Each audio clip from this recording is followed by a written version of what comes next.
Hey guys, thanks for tuning in to another video on ForgottenWeapons.com. I'm Ian McCollum, and I'm joined again today by my friend Neil Vermillion. We talked fairly extensively last time about your experiences working in northern Iraq and in Ukraine. What can you tell us from a perspective of having been there and having having access to information that we don't see on the news media about how did this 3-day operation to conquer Ukraine, like it's at month, 16 now? Like, it clearly didn't go according to plan. No. Why? Why? That could be, that's a 7-hour episode if you want to talk about the ins and outs of why. Let's start with the highlights. But just some personal thoughts. Yeah. You know, I think the concept of the invasion, they executed the beginning like 2 steps properly. They got guys in, they took over airfields, and then it all fell apart. Okay. So you had these guys coming in by helicopter, you know, low and slow. Some of those guys got shot down. Some of them actually resurfaced from the lake on Ukrainian Victory Day of like the separation day from Russia. It was kind of fucked up. And the Ukrainians did a big social media post and were like, "Hey, I guess you wanted to come celebrate with us." Oh yeah, it was harsh. It was rough. But so they landed. You know, they got in, and then they had some vehicles with the VDV guys. And then they had some guys, you know, come in from Belarus. They had the guys coming in from the east. And they didn't give any of them maps, first off. Okay. So when you go someplace, you need to find your way around that you've never been before. And you're not going to use your GPS on your phone. And let's say you don't have the funding within your military to have pluggers and things like the U.S. military does. You'd think that we would give you printed maps. Because what they would do, you know, is just like in World War II, you take the road signs down, you take all this stuff, so you don't know where you are, but you need to be able to at least do some land nav to figure out, okay, like, I ended up here, I need to go there, this is roughly the way I can get there. There is plenty of drone footage that you can find of these vehicles and 2Z and 3Z convoys just getting absolutely ass lost. And so then they'll get lost, they'll get turned around, and then they'll be stuck in an area and confused long enough. The Ukrainian resistance because at the time it was resistance. Like it was just everybody take a gun, everybody take a rocket. Like we need to do something. I remember this, like crates of AKs. Anyone who wants one, have an AK. And so there were these, you know, motley groups of dudes that were like, okay, like we know there's 3 vehicles over there. They don't know what they're doing. Like let's just go hit them hard and then skedaddle. And they would, and they're knocking out vehicles left and right all day long. A personal a story that was told me personally by a guy that I met. He was in Kyiv at the time. He was part of one of the SF units I worked with. And he was telling me about how the VDV, there was a convoy of 3 vehicles, 1 soft-skin truck, 1 soft-skin like Jeep, I don't know what those would have been. Some sort of gas 4x4. And then an armored vehicle of some sort, one of the lighter airborne ones. And they came into Kyiv alone. Like just down the main road. It's a bold move. Yeah, like we're talking, you know, you're watching tanks getting taken out, and these dudes are like, whatever, like light skinned vehicles, no big deal. And they got schwacked by this dude and his guys. I mean, they were like, they stopped in an intersection, and we're talking apartment buildings, those big Soviet style ones, and they all had the high ground, and those dudes didn't stand a chance. And they were just, I mean, to the man, just gone. You know, that. What could have prevented that? I think a lot of things. It sounds like a lack of coordination is a major. Yeah. Like, is it true? I have read that the Russian army doctrine, the organizational structure is very much top down. Yes. It is the officer tells you what to do and then you go do it. And one of the advantages, allegedly, of Western structures and organizations is much more focus on individual initiative. The officer tells you what has to happen, and you and your guys figure out how to go make it happen. Yep. And this sounds like, okay, if anything goes wrong on this initial advance into Kyiv, people get separated, they now have nothing to work with and no training to give them some notion of what to do, and they just mill around until they all get slaughtered by local resistance. Yep, that is a fact. So we talked about this very briefly last time we were together, and that was one of the things that we were trying to train and instill in them is commander's intent and the ability to figure out your own stuff. It's because, you know, there's the old adage of, you know, no plan survives first contact with the enemy. So you have to be flexible. You have to be able to do things because they're going to try to shoot your radio man. They're going to try to shoot your medic. They're going to try to shoot your officers. So you've got to be able to top down, bottom up, know jobs and, Right. and the idea of what you want to do. And they don't have that, and the Ukrainians really didn't have that at the beginning either, and that was something we were trying to hammer into them, because there's a kind of like a joke, but a saying that I remember from, I think it was World War II, where they were talking about, why the Germans were so concerned about the Americans is because from the lack of, like, if the Americans don't have orders, they just know to go kill something. Like, they just, like, okay, you're bored, you don't have anything to do, go find something to shoot at, or go find something to attack. Like, that was sort of the small unit operations that we had, and it does carry over to modern day, to an extent, depending on the wars that we're fighting and the ROE and all the different, there's caveats to everything. Everything is situational. But the Russians don't have that. So, like, if you, for example, they centralized everything. So they centralized, as outside of Bakhmut somewhere on the east side, they had centralized an ammo depot with the barracks, with the command post. I think I remember hearing about And then this or another event like it. it happened multiple times. But there was one that the Russians have allowed, or said 80 guys died. Everybody else thinks it was more like 300 or 400, because they said, oh, there's a giant explosive depot right next to where these guys are staying, this whole battalion. So, like, let's take 4 HIMARS and just see what happens. And so they basically just wiped all those guys off the map. Whereas U.S. military, Ukrainian military, where are they storing the HIMARS right now? In old Soviet Cold War nuclear shelters. You're never going to hit those. Makes sense. And the thing, they should know where they are.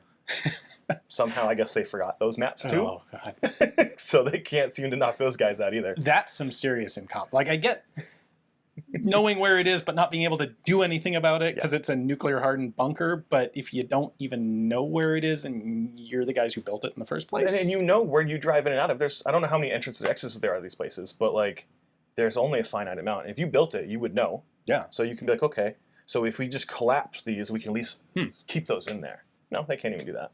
Oof. So, Step 1, invade Ukraine. Step 2.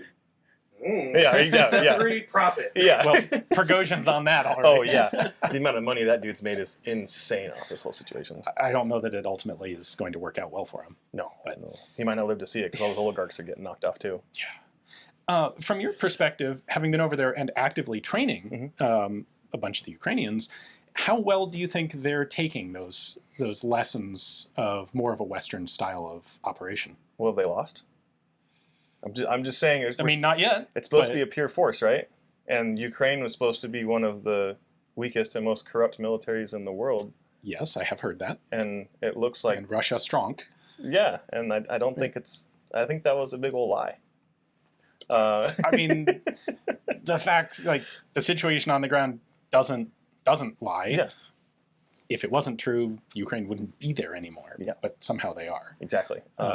I mean, I was thinking more on an individual level. Like, you're going and you're talking to discrete small units, and you're telling them, like, okay, we recognize, like, your military foundational training back to, World War II was under this same Soviet-style system. Here's the alternative. I'm assuming that it's something that's being pretty eagerly acquired on the Ukrainian side. Yep. So, I showed up end of last year, so they had some time before that. So the guys that I worked with specifically, when I said, our neighbors to the north, I meant the Canadians. So they had spent some time with them, training them. The U.S. Army had spent some time training with them. So they had the basic structure that was needed. And again, you're so institutionalized to, like, this is how things go and this is how the military is supposed to be. It's hard to break that tradition. So I took it upon myself a little bit more than I probably should have, because you're supposed to respect the chain of command of people you're working with and not impose yourself. But definitely was like, hey guys, we'll do a training event, right? I'll kill the lieutenant right off the bat. What do you do? And they're like, oh, I'm like, well, now you're all dead too, because you didn't know what to do. That's why this is important. And they're like, oh yeah, we remember that lesson. Like, okay, well, now we need to work on that lesson again. Okay. And I think the more the units work with Western militaries, the more that gets done. Okay. So it's just about exposure level. I assume it's things like that are sinking in faster and better with special forces. Yes. Than they are, like, at the other end of the spectrum with territorial defense. Yes. But did you see any of that up close? Like, how well is a rear, a bottom tier sort of unit like a territorial defense group? How well are they adapting to this sort of change? I didn't have a bunch of experience with them. They were very eager to learn anything. Okay. And so I think a lot of it stems to even the the regular Ukrainian army, the special forces, the TDF, the National Guard, all those guys. I think all of them have the same drive, same goal, same motivation. The problem is they just don't have the time to be trained, and they don't. There's not enough people in country, or not enough guys they can ship out to train in Britain, and Spain, and Italy, wherever they're getting done, to be able to get that exposure in this. Just not enough resources. Yeah, because you take all those guys out, who's going to fight the war, and then it's right. That's a problem. Then that's an even bigger issue. That Why haven't the Russians taken up this sort of lesson? You're talking about two armies where they're fundamentally pretty on par with each other structurally to begin with, and the Ukrainians have made these significant improvements and advances, and the Russians haven't. The Russians have a lot more resources at their disposal, in theory, allegedly. Well, they did. I mean, there's a thing saying that the Ukrainian tank numbers have like more than doubled, and not from Western vehicles.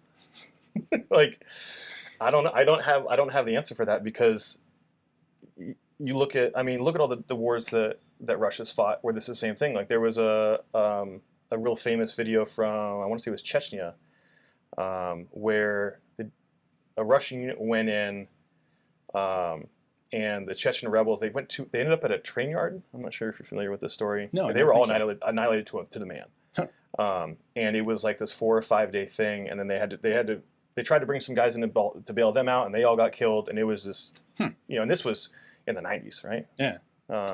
So you'd think they learned, but then look at the U.S. military. We learn lessons, and then we forget them. It's true. I can't sit here and say that we're not also guilty of the same thing. The Ukrainians are perhaps better motivated. Oh yeah, Like they got a lot more on the line. Yeah. So. Like, we can go to Iraq or Afghanistan, and you're like, who gives a shit? Because we're going to go back home to the U.S. because my family isn't being threatened. Whereas they're like, if I lose here, my wife and my children and my way of life is literally going to be crushed beyond existence. So, the motivation's a little higher on their end. But the Russians are leaning and have been leaning heavily on artillery. Okay, that is a traditionally Russian thing to do. Yeah. And it's worked well for them in the past, and it's working decently well for them still, but it's not going to win the war. Just going to stretch it out. Yeah, we're just going to grind and slog like we have been, and that's that. Do you have any insight into Ukrainian domestic small arms production? I know there are a number of interesting Ukrainian firearms systems out there. They're a copy of the Tavor. They've got their own indigenous bullpup. Did you see any of that? Is it substantial at all? I know the 545 Tavors it's a pretty large amount that they're making domestically. The Malyuks, that weird bullpup thing, I never got to play with one. I saw them like from afar. Never got to play with one, so I can't really talk on that. They had the bullpup kits for the 74s. Those were kind of neat. Right. And I think that's becoming the way of the world. If you look at, Syria's doing that, Africa's doing that, Ukraine's doing that. I don't know why. I mean, I get the small package thing, but I don't. Yeah. It's just, bullpups aren't. Yeah. I mean, I know you like the FAMAS so much, but like they're just not. Yeah, but that's because I'm biased. Yeah, that's a French thing. So not really. Not a ton. I know they're making it. They have the supplies to do it. They've got the infrastructure. All their manufacturing used to be in the Donetsk and Donbass region, and then now it's been moved since that's been in Crimea. Like all that's been moved out to the west to Lviv and stuff. We packed up factories and moved them west of the Urals. Yeah. Where did we hear that before? Oh, I forget. Oh man. So we were setting up a range to do some sniper training, and a drone found us and started calling in artillery on us, and we moved out of there fast, and obviously we're still alive, but that isn't always how it plays out.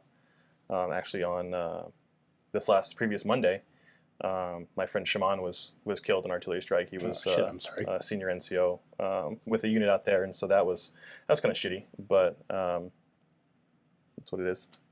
It is a war. Yep. It's a real war. Yep, and That with happens. real casualties. And he was the guy that I was trying to help get. They're developing right now thermal regulating ghillie suits. Oh, So you cool. can do visual and thermal Yeah. kinds. And so me and him have been in contact like weekly about trying to get him some, figuring out how we can get that exported while still following ITAR, which, because there's all of that stuff that goes on. So I was like, well, I'm sure we can find a way. And then obviously now that's not really needed anymore, unfortunately. Well, it certainly still is. Oh, it's needed, yeah. But Yeah. not, I mean, my personal connection to that's not. Right. He's not around. No, that's a anymore, shame. So, yeah. Sorry, everybody. So my understanding is there's like a two-tier organization to Wagner. You've got the core, like the Blackwater types, who are professional, you could call them mercenaries or professional military contractors, and they've been working all over the world.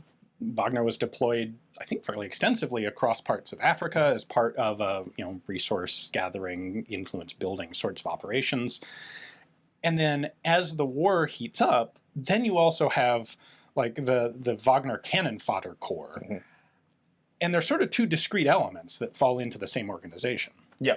So the cannon fodder side of it is definitely a more recent, within the last year, development. And don't forget they're also in Syria, and they had a couple events there that we can talk about in one second. But yeah, so they had like you said, the professional soldiers who are actually pretty well trained and pretty well equipped, and a group of guys that like I wouldn't mind going up against, but I would definitely say the Lord's Prayer before I left the gate, kind of like, this could get hairy, and maybe I won't make it home kind of dudes. But the prisoner side of it, those guys were cannon fodder. I've heard stories and anecdotes from either captured guys or captured or Russian personnel of them either being giving a rifle and like 3 mags and a grenade and being like, save the grenade because that's for yourself, go. Or they won't even give them a firearm and they'll give them a shovel. They'll say, I need you to get to this trench or this area, start digging, so that way these guys can come up and take that, and then you go forward.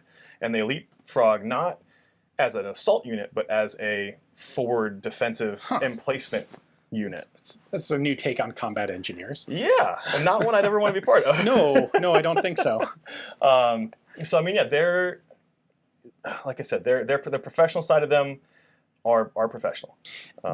Do you have any insight into whether they actually like husbanded the professional soldiers and kept them safe and alive, or were they kind of torn up in the meat grinder alongside everyone else? They definitely were torn up, but they were given favoritism, absolutely. Okay. If there was, I think they call them the penal shock battalions or some sort of variation of that phrase. It's a very Russian phrase. Yeah, and the Russian military, those guys that survived the Wagner coup have now been rolled into the Russian army in the same role. So nothing's changed for these guys except the patch on their shoulder, and they're still not getting a paycheck.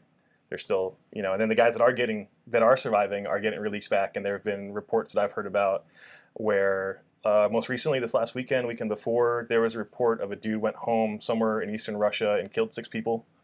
So these convicts are getting out, taking all their money, going home, getting hammered drunk, and killing their neighbors. So it's awesome. like, was this a good idea? I don't know. Reports are mixed, but probably not a good idea. Yeah, probably for all not. sorts of reasons. Yeah, that wouldn't fly here. All right, so Wagner in Syria. Mm-hmm. What's the? I think I know what you're referring to here. Yeah, tell me. So there was an event. I want to say it was 2016 or 2017. I might be completely wrong on the date, but there was a group of, I want to say it was either Rangers or 82nd supporting a SF unit securing a oil refinery. Okay. And a group of combatants were getting extremely close to this refinery, and there's the open line of communication between the Russian MOD and the U.S. government, so that way it's a de-escalation area of like, we stay out of this, you stay out of it, But this was a period where there were acknowledged Russian presence in Syria, Correct. as well as American presence in Yes. Syria, and you can see how that gets touchy. And this was also back when Wagner was a non-agreed upon contracting company, so because contracting firms are illegal in Russia, right. But Except when they're not. Right, apparently. except for when they're not. But then they're like, where's the money coming from? And so only recently, last like month or so, the Kremlin has told everybody, oh yes, we are bankrolling these guys. So technically they're not contractors. They're part of they're under the Ministry of Defense, but they're not. I don't know how that all really works out. So The secret ingredient is corruption. Right, the secret ingredient is crime.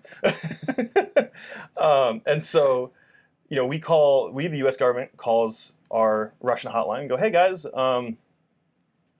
if this is you guys, don't. And they're like, we don't have any guys. And they're like, okay, if this is you guys, tell us. No, we don't have anybody in the area. Third time, I guess they called like 6 times or something. It's a significant de-escalation attempt. And they said, no, we don't have anybody there. And we're talking, you know, BDRMs, APCs, tanks. Like it was a full-on group of a couple hundred guys. And then they all got fucking schwacked by some Apaches, all of them, and some artillery, and they just got absolutely just destroyed. And come to find out, it was the Syrian army with Wagner. Oops. And yeah, oops. And so if you look online and you can find some of these pictures of these medals, I think there was like, you know, 8 to 10 maybe, I don't know, a very small number of guys that survived, and they got medals. And the medals depict the Russians shooting, I want to say, SA-7s at Apaches and not, you know, and shooting them down, which didn't happen because there was zero losses. How many Apaches got lost? Zero? Goose egg? Big old, okay. It was almost, Wagner's better at shooting down their own helicopters than they are shooting down ours. Oh, that's harsh. I mean, it's almost like we're technologically advanced. I don't know what happened here. I assume you're of the opinion that Ukraine will ultimately be victorious in this conflict.